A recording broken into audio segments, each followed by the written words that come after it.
Bună, dragii mei! Bine ați venit, bine ați revenit! Eu sunt Meme și, ca de obicei, începem astăzi prin a vă reaminti cât de minunați sunteți.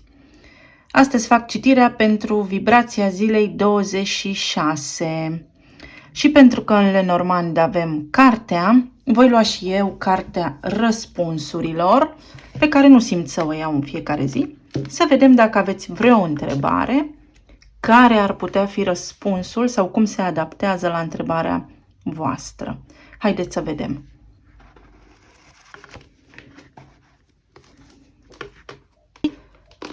Aici avem un dubiu sau dubiul vostru va fi cel care vă va oferi răspunsul. Dacă vă îndoiți de ceva anume, folosiți-vă intuiția sau chestionați ceea ce aflați sau chestionați un răspuns. Puneți întrebări, cercetați pentru că veți afla. În Lenormand avem cartea. Carte care înseamnă în felul următor. Cartea secretelor. Cartea unui secret profund, existențial, misterul vieții, experiență, cunoaștere, achiziție mentală, inteligență, descoperire, studiu, a învăța, a evolua, a citi, a ne documenta, a încerca să aflăm răspunsurile de care avem nevoie pentru evoluția noastră. Poate reprezenta faptul că unii dintre voi sunteți profesori sau că aveți o formă prin care cuvântul vostru, mintea voastră îi educă și pe ceilalți. Sau poate voi căutați să vă documentați, să studiați ceva acum care să vă ajute mai departe către evoluție, către dezvoltare.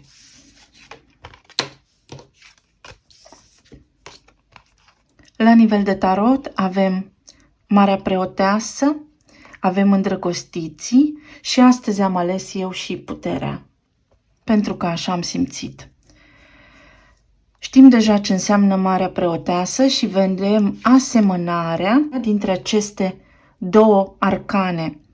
Cartea, experiența, planul subtil, intuiția noastră care ne dă răspunsurile pe care poate noi nu avem timp să le vedem, să le înțelegem, să le recunoaștem sau să le interpretăm. Iar aici avem Îndrăgostiții, care vorbesc despre alegeri de tot soiul, alegeri în iubire, alegeri pe care le facem, alegeri de suflet, alegeri mentale, pentru că Îndrăgostiții în astrologie au ca omolog Gemeni, o cercetare. Fac o cercetare. Sunteți pe urma unor lucruri pe care doriți să le aflați posibil. Iar Puterea este o carte care vorbește despre interiorul nostru, despre inima noastră, despre forul nostru lăuntric. Caut să-mi liniștesc sufletul, caut să-mi liniștesc mintea, caut să-mi liniștesc eul, percepția, caut să-mi dezvolt percepția. Cineva aici vă vede și vă apreciază la adevărata voastră valoare. Este o zi în care puteți primi apreciere. Cineva vă descoperă, poate pe voi, sau poate voi aveți acum ocazia să descoperiți pe cineva printr-o împrejurare creată perfect aliniată pentru ca voi să ajungeți acolo. Aici cineva vă vede pasional, vă vede magnetic, stăpân pe voi înșivă, stăpâni pe voi înșivă, capabili să treceți peste orice posibil impediment care v-ar putea apărea în viață, sau este un moment în care trebuie să alegeți ceva și aveți puterea necesară să o faceți și să decideți pentru voi ce vă îndeamnă sufletul vostru, pentru că există o istorie aici, există ceva scris care urmează să iasă la suprafață. Cartea aceasta va dori să fie deschisă.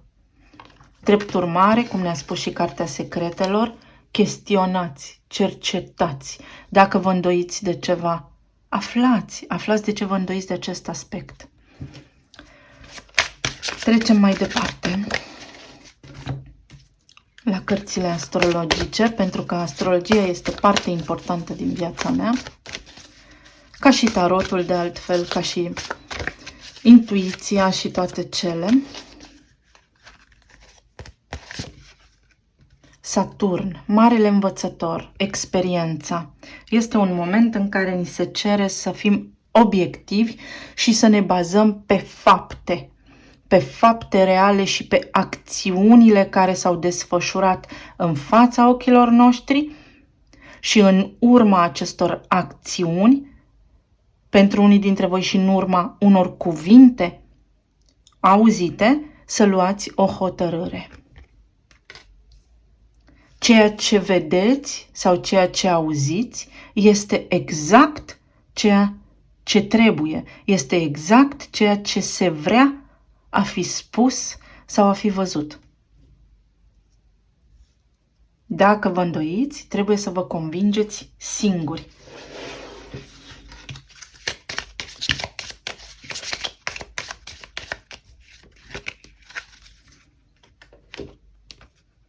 Fericire, din nou Gemeni și cifra 15, numărul 15, magnetism. Dragii mei, în Cheia Genelor, în cartea scrisă de Richard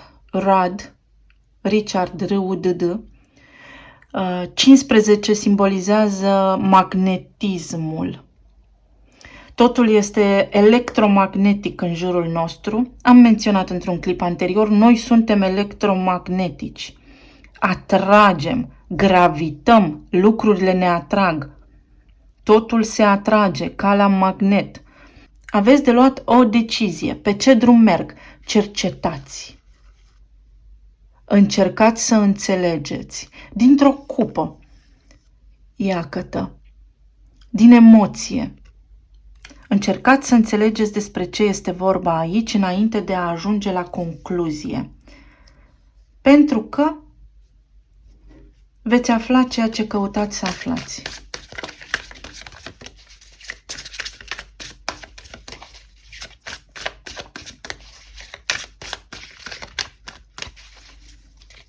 Cartea aici mai are legătură și cu creierul,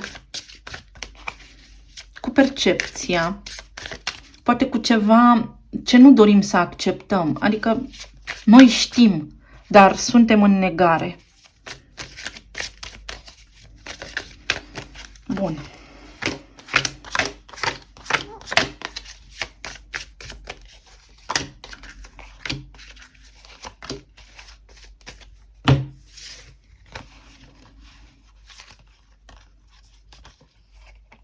La nivel de relație, energia și vibrația zilei vă îndeamnă către a renunța un pic la mândrie. Suntem sub vibrația 26, care din nou în cartea lui Richard Rudd vorbește ca aspect de umbră despre mândrie, despre a fi în centrul atenției. Aici posibil să aveți de a face cu cineva care dorește să fie în centrul atenției, va dori să vă capteze atenția. Voi ați captat atenția cuiva. Atenția cuiva de la serviciu posibil, atenția cuiva alături de care ați construit o istorie. Aveți o bază. Iar aici vorbim despre armonie și diplomație. Este o zi în care vibrația ne împinge către liniște, către armonie și către bucurie, către a ne bucura de lucrurile pe care le-am avut, le-am trăit în relație, pentru că avem o istorie acolo, a fost foarte multă pasiune la mijloc, și a face apel cumva la o stare de calm înainte de a lua o decizie. Unii dintre voi aveți o bănuială că există o a treia persoană la mijloc. că există cineva care a stârnit pasiunea persoanei la care voi vă gândiți. Puteți cerceta pentru că veți afla. Pentru alții dintre voi, persoana la care voi vă gândiți este atrasă magnetic de voi. Este efectiv atrasă energetic de voi. Voi cuiva produceți fericire. Cineva se gândește la voi și zâmbește. Nu vă spune acest lucru. Este cineva care cercetează, vă veghează de la distanță. Este cineva al cărui suflet voi l-ați marcat. Ați marcat un teritoriu la nivel sufletesc. Cineva nu vă spune, nu recunoaște. Este cineva aici care de câte ori se gândește la voi zâmbește. Cineva se gândește la voi cu pasiune multă. Există o atracție fizică puternică. Este o energie puternică de leu aici, cineva cu lună în leu. Sau poate cineva căruia îi place luxul, lucrurile scumpe, lucrurile fine. Cineva care face paradă. Vedeți cum rezonează cu voi informația. Este în discuție aici energie de pământ, cu precădere Capricorn, cu energie de leu. Și un echilibru. O direcție care se va calma. Se reaprinde aici o flacără, să știți, pentru foarte mulți dintre voi. Persoana la care voi vă gândiți acum este absolut captivată de voi în acest moment. În acest moment când voi urmăriți clipul, acum, în momentul vorbirii, dacă se gândește la voi, se face pielea ca de găină, știți? Simtem, e magnetic atrasă, pasional vorbind. Cineva analizează opțiunile, își face planuri, dar nu vă spune. Nu vă spune, în aparență este totul rece. Cineva are un plan aici în care și voi sunteți incluși. Voi veți descoperi sau vă veți duce la bun sfârșit un plan. Dacă aveți un plan, veți reuși. Ziua aceasta are legătură cu a descoperi, a cerceta, a învăța, a studia. Pentru cei care sunteți singuri, aveți prilejul de a descoperi sau de a cunoaște pe cineva care are calități intelectuale desăvârșite.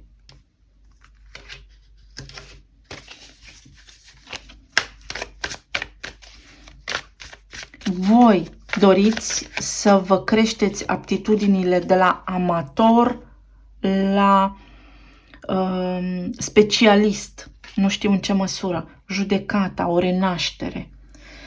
Cineva are un soi de realizare spirituală profundă sau un soi de realizare, s-a trezit pur și simplu astăzi cu gândul la voi, foarte puternic, veți simți acest lucru, veți auzi ceva care vă confirmă faptul că persoana despre care noi vorbim aici se gândește la voi. Nu știu ce, un cuvânt pe stradă rostit de altcineva, un cântec, ceva la vreo știre, ceva, vă veți duce cu gândul acolo și atunci veți ști exact că sunteți conectați, pentru că așa se întâmplă. Unii dintre voi planificați o călătorie să vă vedeți cu persoana aceasta, dar care vă ține un pic ca pe jar. Este o zi în care vă veți simți voi bine, nu știu, poate aveți o confirmare așa din plan subtil că într-adevăr între voi doi există conexiune. Cred că pentru foarte mult timp persoana la care voi vă gândiți a fost detașată și dintr-o dată simte un imbold masiv și major să se reconecteze la suflet sau a trecut printr-o experiență, a descoperit ceva care l-a adus înapoi sau a adus-o înapoi în frecvența pasiunii. Să știți că dacă sunt reci cu voi, nu înseamnă că nu mai sunt atrași de voi. Din contră. Din contră. Sunteți extraordinar de admirați de la distanță. Posibil să vorbim aici despre o persoană care are propria afacere sau despre cineva care se regenerează financiar. Posibil, dacă ați avut niște conflicte înainte de natură financiară, atunci să se reia discuțiile și să, nu știu, reglați conturile la nivel financiar. Dacă nu erați în comunicare, atunci faptul că v-au observat de la distanță îi împinge către o dorință ascunsă de a relua legătura cu voi. Cineva aici dorește să reia legătura sau este tentată cel puțin să facă acest lucru.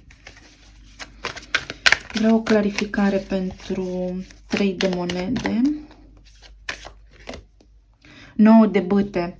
Nu va face niciun pas momentan.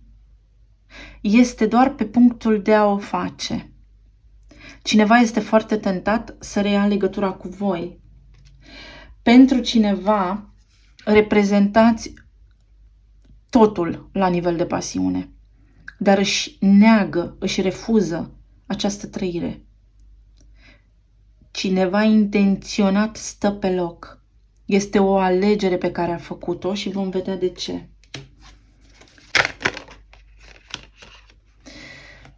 Din chestiuni legate de iubire, cineva are trăire, are sentimente pentru voi sau a avut de ales între sentimentele sale și a avut o alegere grea de făcut aici. Dar alegerea pe care a făcut-o, dacă nu este cu voi, nu l-a dus sau nu a dus-o acolo unde este. Și atunci, din acest motiv, tocmai din acest motiv, revizitează pasiunea pe care au simțit-o pentru voi. Soarele. Dragii mei, voi în această zi ați trezit pasiunea în acest om. Cineva s-a trezit astăzi clar cu gândul la voi, cineva se reconectează la voi și la iubirea voastră. Vreau să văd ce este cu regele de spade aici.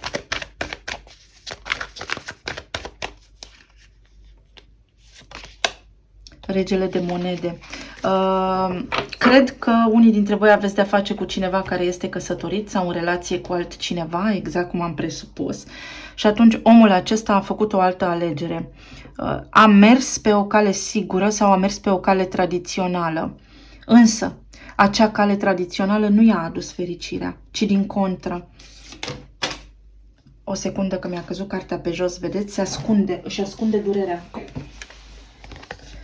Ci din contră, am recuperat cartea, își ascunde durerea. Cineva își ascunde durerea față de voi și pentru că nu au niciun fel de argument logic de oferit în acest moment, sunt retrași, deși simt pentru voi asul de cupe și soarele. Poate că acum își recunosc în suflet, își recunosc lor ce însemnați voi pentru ei și cât de atrași sunt de voi.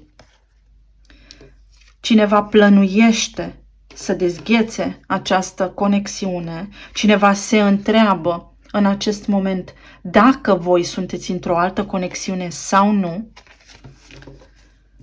și în funcție de această decizie pe care o vor lua, pot să vină către voi sau nu.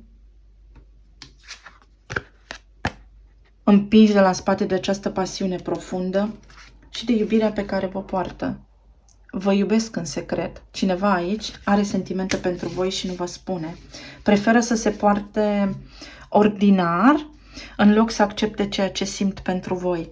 Mai vreau o clarificare pentru 2 de bâte, dacă vor lua acțiune sau nu. Asul de bâte. Cartea, dacă nu mă înșel, în Lenormand înseamnă luna martie, poate 26 martie, poate 8 martie.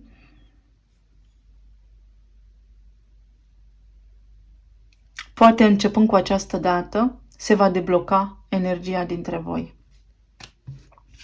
La planul financiar, multă acțiune și progres, o determinare. Sunteți determinați să duceți o luptă, să continuați un progres. Sunteți determinați să evoluați. Voi aici porniți pe o cale a ascensiunii profesionale, vreți mai mult de la viața voastră, de la cariera voastră sau de la planul vostru financiar și aveți puterea de a o face. Veți întâlni o oportunitate. Nu contează că sunteți elevi, studenți, angajați cu ziua, pensionari și așa mai departe. Dacă vă doriți, aici există niște acte pe care doriți de foarte mult timp să le semnați și acum se semnează. Sau, dacă vă doriți un venit extra sau o creștere a venitului vostru în acest moment, aveți toate șansele să faceți acest lucru. Dacă până acum ați avut impedimente de tip financiar, acum aceste impedimente se pot debloca, se pot dizolva din calea voastră. Faetonul este împăratul care conduce această șaretă, nici nu știu cum să-i spun. Împăratul care decide să facă un upgrade, să își facă o îmbunătățire, să învețe ceva, să își întregească cunoștințele pentru a putea face mai departe ceva. Dacă sunteți foști profesori, puteți oferi meditații, puteți preda sub o formă sau alta și nu numai. Am dat doar un exemplu așa cum mi-a venit și mie acum. 10 de bâte, ce înseamnă aici? Steaua. O nouă direcție. O nouă direcție. Sau vă vindecați veniturile, deci vă puteți crește veniturile. Steaua înseamnă că vă doriți ceva ce până acum poate a fost departe, ați avut un cel, un sens și acum exact asta face faetonul, urmărește steaua, urmărește direcția. Ați găsit în sfârșit direcția, lucrurile se apropie de voi magnetic, exact cum spuneam. Dar trebuie să acceptați ceva înainte. Spre exemplu, dacă am ajuns la pensie și am fost profesor, este în regulă, pentru că în continuare eu pot să îmi susțin activitatea, dar sub altă formă, sub o formă non-conformistă, pentru că steaua reprezintă vărsătorul. Saturn înseamnă profesor. Vedeți cum vi se aplică, nu spun că toți sunteți profesori. 8 de cupe. Trebuie doar să ieșiți din convingerea voastră că nu puteți. Aveți aici o convingere limitativă că voi nu puteți să ajungeți în locul în care vă doriți și în loc să vă apropiați de acest rezultat al vostru cu determinare, să luați hotărârea de a vă produce singuri schimbarea în viață și să atingeți bucuria, fericirea, vă întristați. 8 de cupe spune că părăsesc această durere, părăsesc această situație, ies din acest impediment și mă îndrept din ce în ce mai mult către locul potrivit mie, către semnarea unor acte, către semnarea unui nou contract de muncă, către semnarea unui nou parteneriat în afaceri, către semnarea unui contract de studii, către un curs pe care mi-l doresc de foarte mult timp și pentru care acum am bani. La nivel emoțional, împăratul. La nivel emoțional veți avea de ales dacă lăsați în urmă această stare anxioasă sau o veți susține, pentru că oamenii persistă în durerea lor. V-am spus că de multe ori ne facem parteneri de viață cu durerea pentru că este o stare foarte la îndemână și ne este foarte confortabil să stăm acolo. Însă aici văd bucurie. Văd că unii dintre voi sunteți în fața unei decizii dacă să continuați într-o direcție anume sau nu. Și dacă veți decide să ieșiți dintr-o stare emoțională nefavorabilă, nu vă veți aduce decât bucurie. Împăratul înseamnă un nou început, înseamnă obiectivitate, înseamnă planificare, înseamnă ordine în viață, ordine la nivel emoțional. Trebuie să-mi ordonez un pic emoțiile, să nu mai fie așa toate împrăștiate, să pierd energie vitală. în gândul meu, pentru că în gândul meu se petrec toate lucrurile acestea, ci să decid odată dacă vreau să evoluez către fericirea mea sau nu. Pentru că magnetic, Saturn, adică karma, îmi dă ceea ce gândesc, ceea ce sunt eu. Sunt fericit, primesc fericire. Sunt trist, mai multe lacrimi voi avea.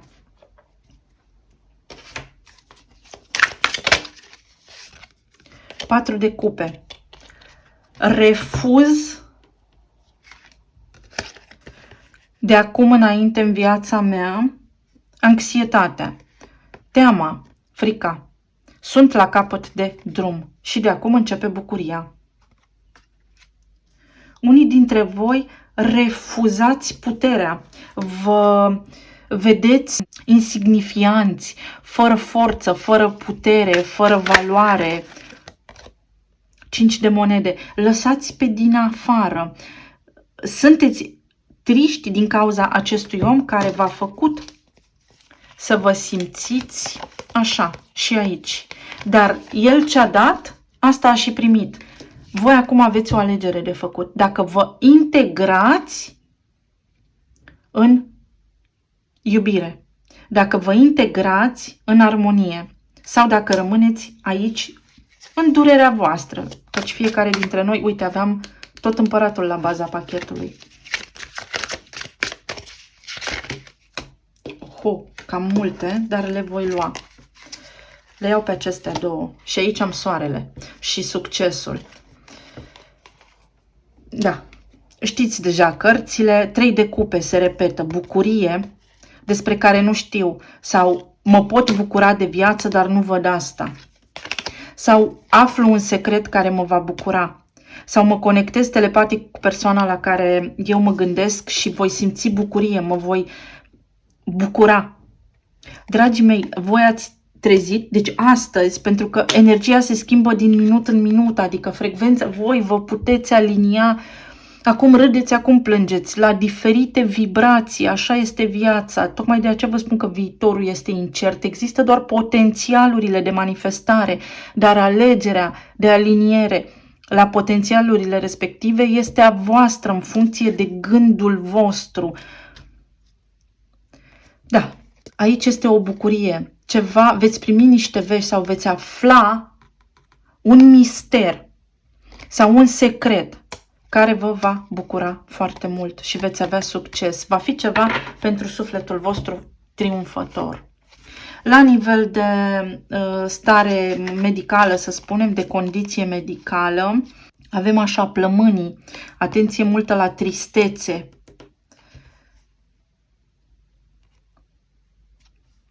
La gât, ce spun? Pentru că asta mi afectează creativitatea și asta mi afectează forța vitală, cap, da? Și sistem imunitar. Bun. Să vedem semnele astrologice. La relație avem Săgetător, Capricorn, Gemeni, Fecioară, Taur, Leu, Săgetător, Săgetător foarte puternic, Berbec, Leu, toate semnele de apă, toate semnele de foc, dar mai puternic Berbecul și Taurul. Este o dinamică foarte interesantă aici, o dinamică a pasiunii foarte interesantă aici. Cineva își reprimă pasiunea pe care o simte pentru voi. La nivel financiar avem Pești, avem Săgetător, avem Rac, avem Vărsător și toate semnele de aer care pot fi de asemenea. Iar la nivel de stare emoțională avem foarte, foarte puternic Racul. Cineva din Rac vă iubește sau și ascunde acest lucru. Poate fi oricare dintre semnele de apă, dar Racul este aici foarte puternic. Sau impedimentul pe care voi l-ați avut este că cineva a devenit mamă sau poate nu știu, cineva și-a format o familie acolo unde are foarte mari responsabilități și aceste responsabilități au împiedicat persoana voastră iubită să vină către voi. Avem leu foarte puternic, avem taur sau balanță sau pești, poate fi, avem berbec, avem scorpion, avem taur și avem gemeni. Talismanele.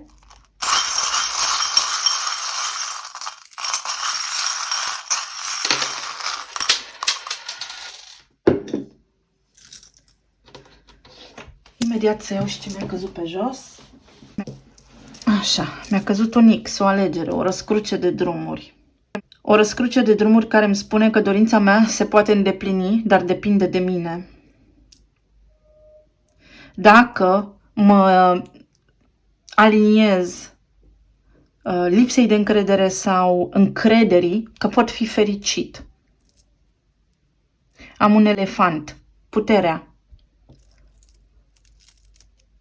Puterea de a comunica este la mine, puterea creșterii mele profesionale este în mâna mea.